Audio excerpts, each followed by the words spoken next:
Ayan guys, hello po guys. So nandito na naman po yung ating YouTube channel ko. So ngayon na naman guys tayo magbablog. So ngayon na naman ay meron na naman tayong bagong summative test na naman. So ayan po dun sa school namin na sinagot namin dito sa Araling Panlipunan. Summative test namin, bago lang yan guys, bago lang. So kasi ang date ngayon ay March 4, it's Tuesday na. So ito March 4, 2025, it's Tuesday. So nakauwi ko lang pala galing school. So sinagot namin yan gaganina.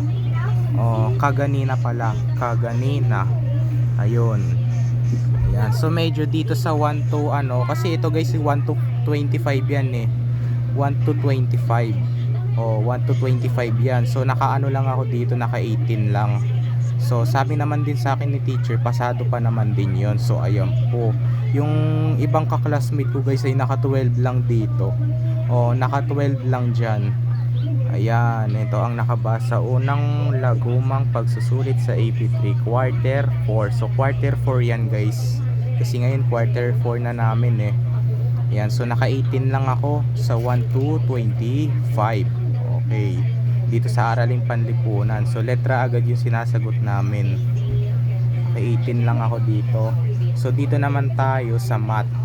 Ayan, post mo na. So ngayon dito na naman tayo sa math guys. So ayan po dito sa math guys, ano lang yan, summative test. Okay, yan, bago lang yan guys. Ano lang yan, kasi ang date pa niyan February 28 pala, February 28, 2025, Friday pa namin sinagot yan. Ayan, sa math yan, summative test namin.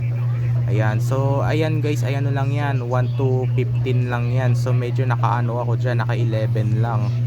O 11 lang ako sa 1 to 15. So sa math yan. So 1 to 15 yan guys, naka 11 lang ako. So pasado pa naman din eh. So ang corrected by nito ay si Dabwet. Pati dito pala sa Araling Panlipunan ang corrected by si Dabwet din. So ayan po. So lagi ko katabi yun eh. O nabang tuwing nagsusulat kami, nagsasagot. O ayun, tsaka tuwing kami nagbabasa. So ayan po, ayun guys, nakita nyo yung score ko. Ayan, so medyo hindi ko pa ina-upload yung mga parts kong video doon sa YouTube, sa may YouTube channel ko, kasi binibidyoan ko pa yun. Yung inabot ko pa lang dito ay ano bang parts na to? Part 19 na yung video ko. Ang inabot ko pa dito part 19. So ayan po. Yan guys, nakita nyo, so pasado ako. Pakita natin kay Tita Cherry. Dalawa yan. Yan